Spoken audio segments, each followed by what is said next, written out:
E quem está comigo hoje aqui no quadro Tem a Voz é a Cristina Lopes, ela que é ex-vereadora e atual secretária de Direitos Humanos e Políticas Afirmativas de Goiânia. Doutora Cristina, seja bem-vinda à nossa programação.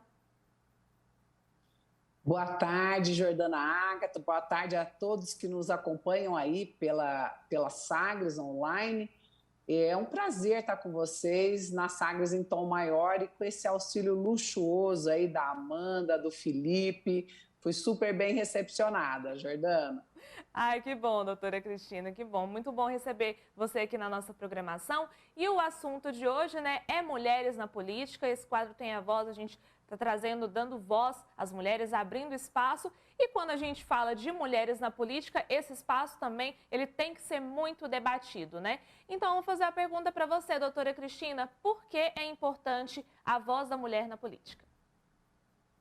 A voz da mulher na política é importante porque mulher sente, pensa e decide como mulher. E o homem sente, pensa e decide como homem. Então é fundamental esse equilíbrio. O Brasil hoje se encontra num desequilíbrio de relação, de situação social, justamente porque nós temos majoritariamente homens brancos decidindo por todo mundo. E aí, um exemplo muito fácil, Jordana, em palanque, em momento de campanha, saúde e educação são assuntos que estão inseridos em todos os discursos, mas na hora da decisão, na hora da aplicação do recurso público, na hora de priorização da pauta, esses assuntos nunca são prioridades, porque esses assuntos, eles tocam a mulher, eles são decisões na nossa sociedade que são tomadas por mulheres. Se alguma criança tem problema em casa de saúde ou alguma pessoa da família, é a mulher que cuida. Se há problema na escola, é a mulher que cuida. Então, esse momento do Tem a Voz é fundamental porque a gente leve essa reflexão para as pessoas. Nós precisamos de decisões equilibradas, nós precisamos de políticas públicas equilibradas. Eu não tenho como pensar política pública como pensa o homem, como ele não tem como pensar política pública como mulher, porque ele não é uma mulher. Então, esse equilíbrio é fundamental.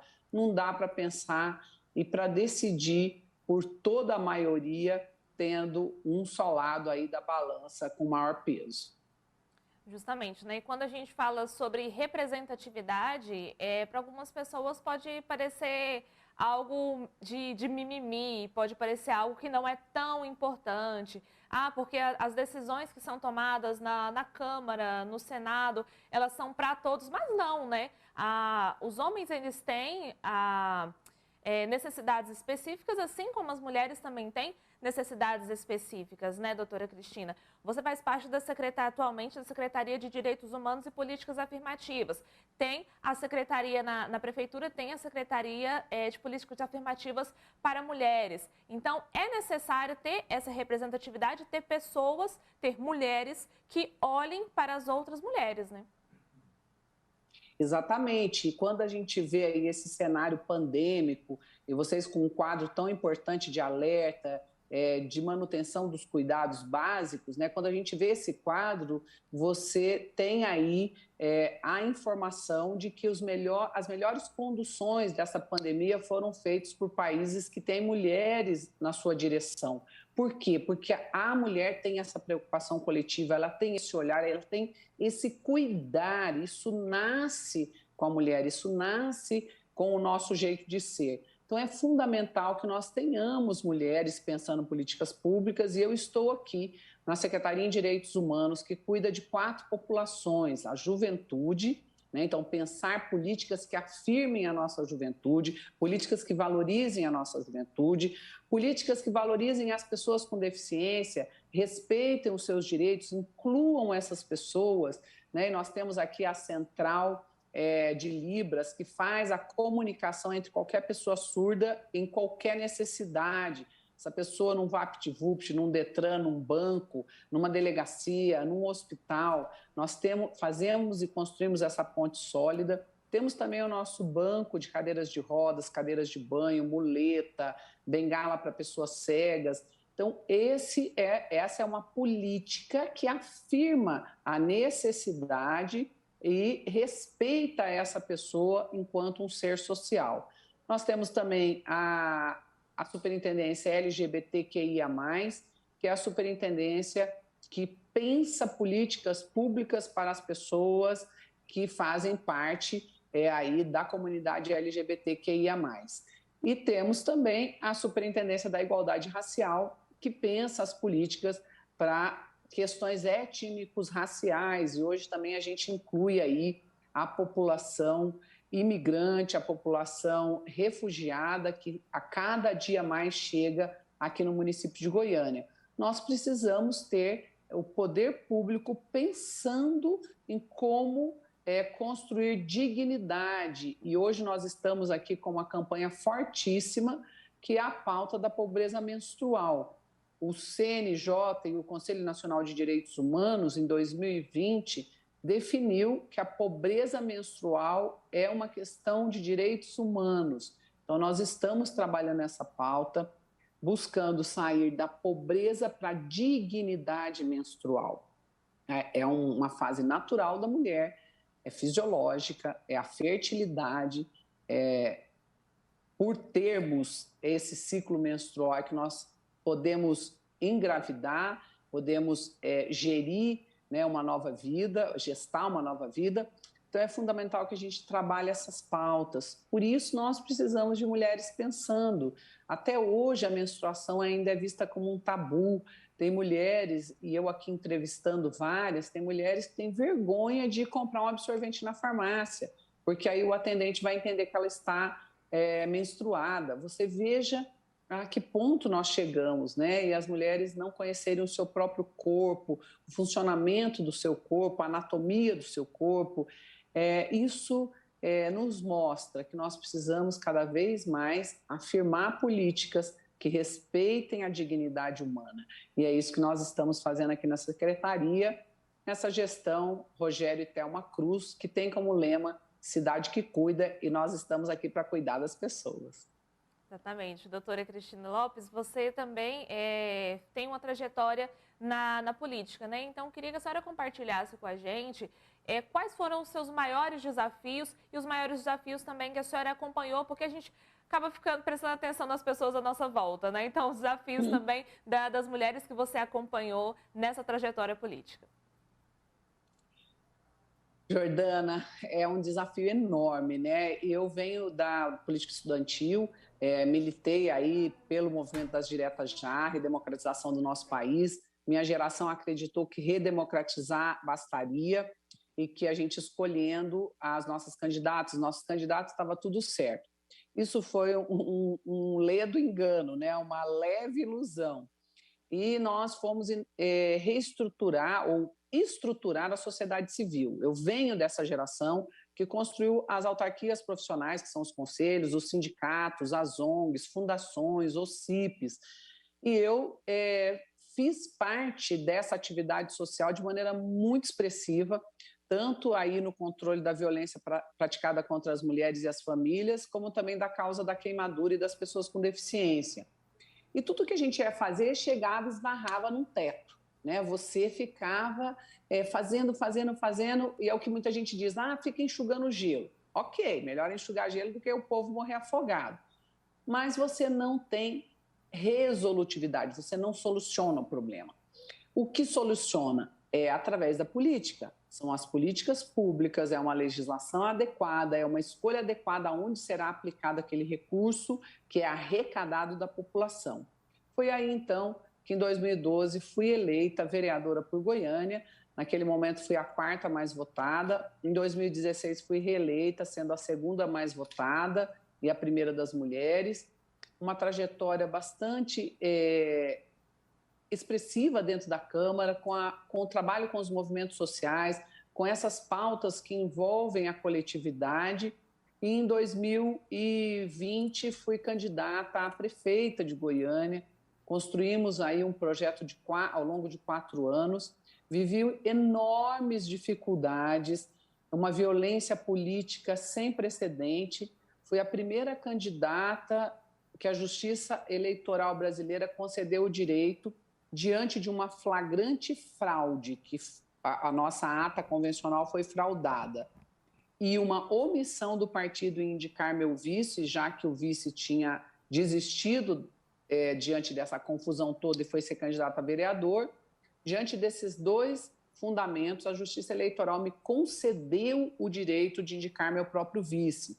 E aí também, esse caso, ele foi um caso dos que fundamentou a lei da violência política contra a mulher, que foi publicada, foi promulgada no mês passado. Eu vivi, como minhas colegas também dentro da Câmara viveram, como várias colegas dentro da minha rede de formação, que é a RAPS, Rede de Ação Política pela Sustentabilidade, e também a Fundação Lehman, da qual eu sou liderança, Lehman, do ano de 2018.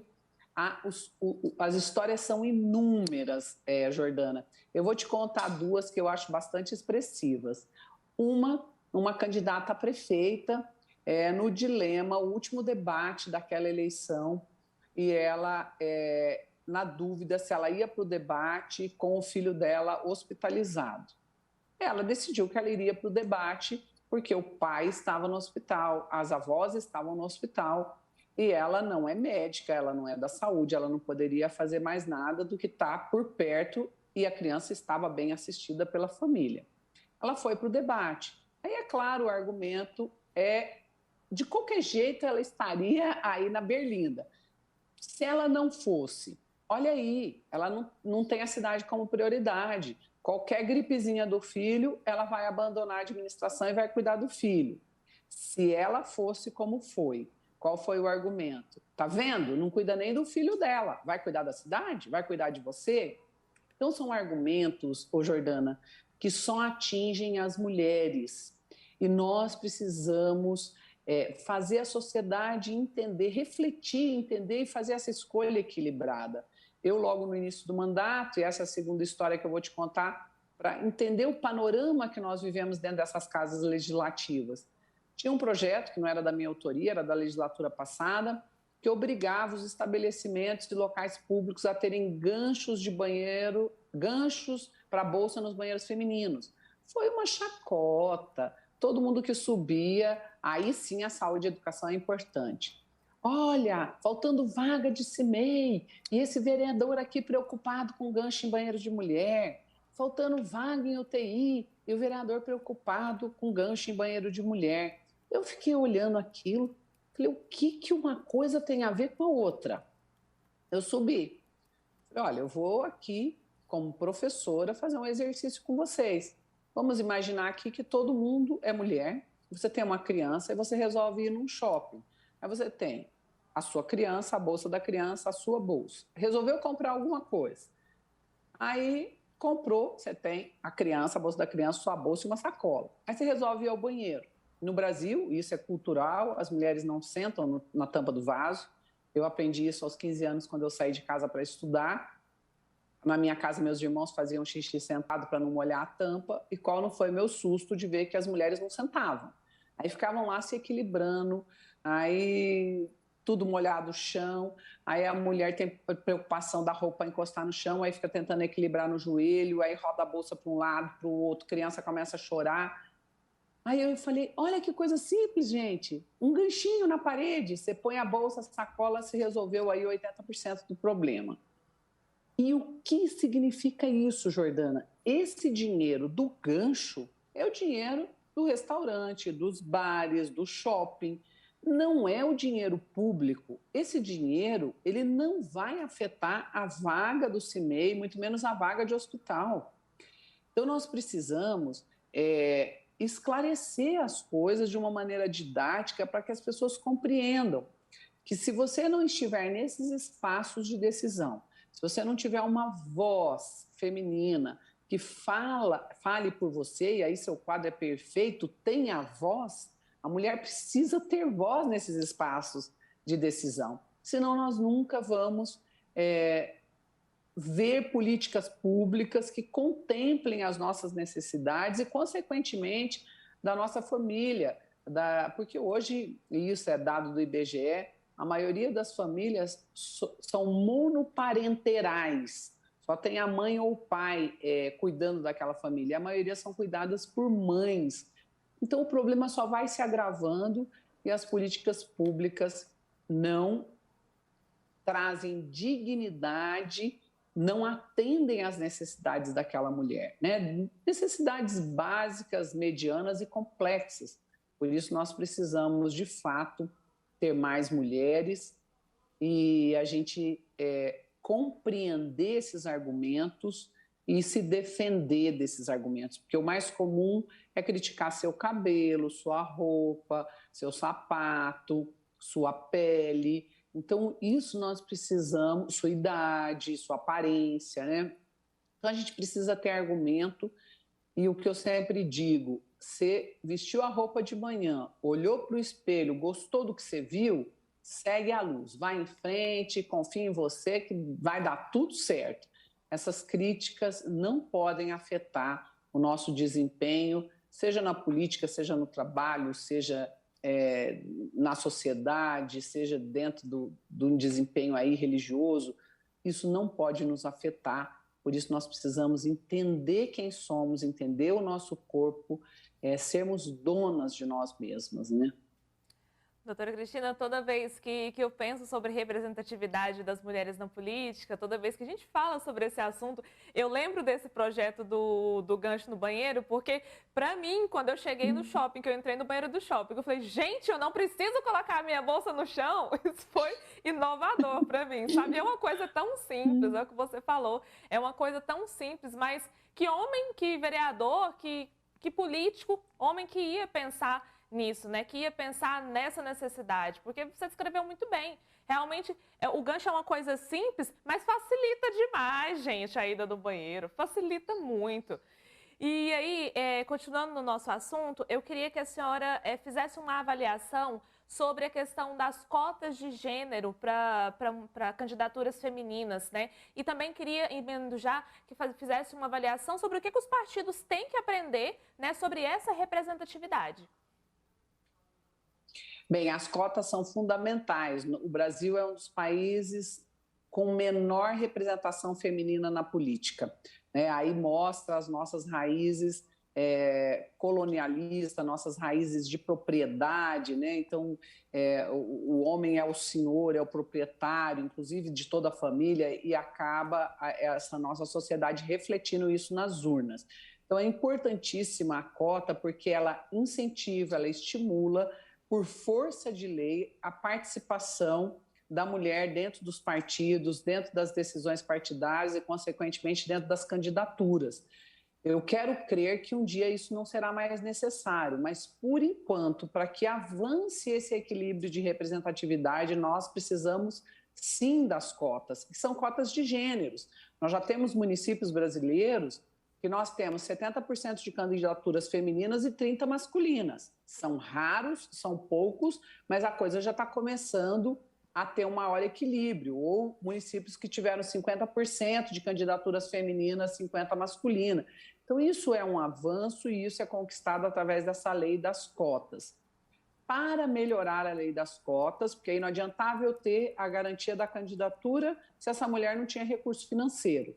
Aí veio a distribuição do fundo eleitoral. Foi a primeira vez que as mulheres entenderam qual era o valor desse fundo, quanto de dinheiro o fundo eleitoral movimentava.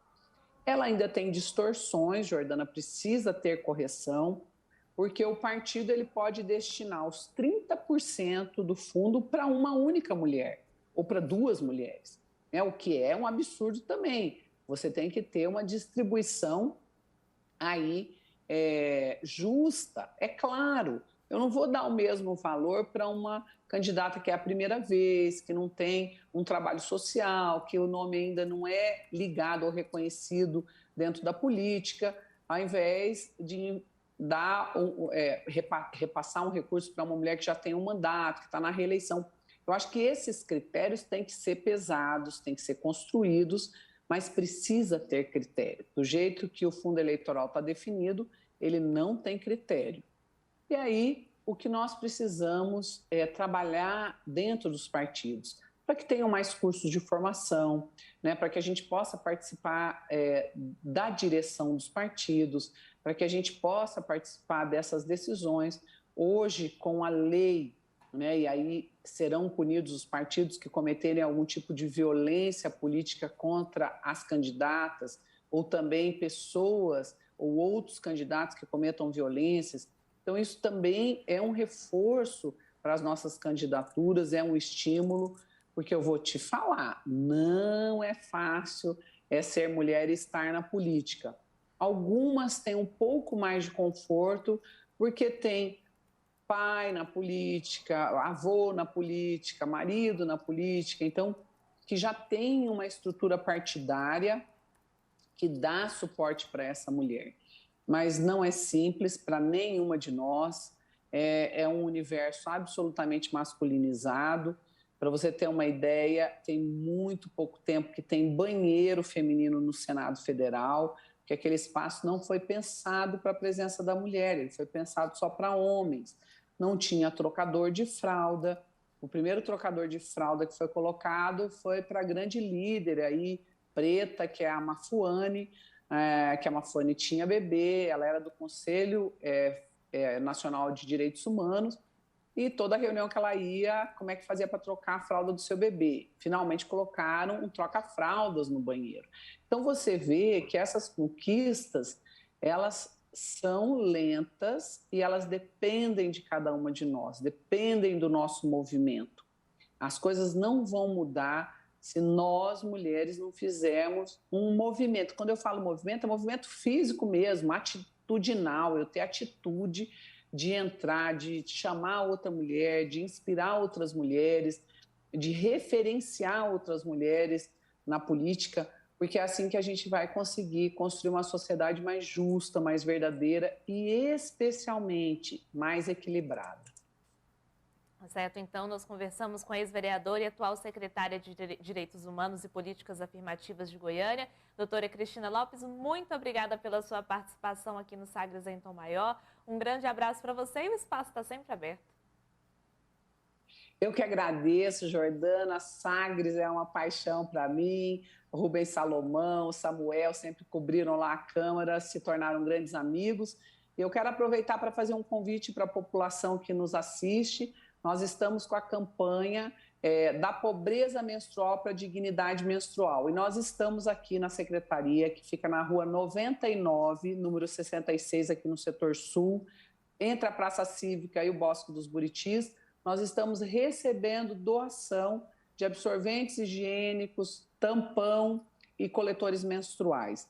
Nós temos meninas, infelizmente, jovens que usam miolo de pão, papel de jornal, pano para controlar o fluxo. É uma desumanidade para essas jovens, além de um problema de saúde pública, porque esses materiais são contaminados, contaminam o órgão genital e acabam gerando ainda mais problema para a saúde da mulher e impactam na saúde pública. Então, quem puder participar da nossa campanha, nós estamos aqui para receber sua contribuição, sua doação e seu apoio. Muito obrigado pelo espaço, Jordana. Parabéns pelo programa, cada vez com maior audiência, um programa que eu sempre fui fã e estou sempre aqui disponível para vocês. Muito obrigada, doutora Cristina Lopes, aqui com a gente na nossa programação do quadro Tem a Voz.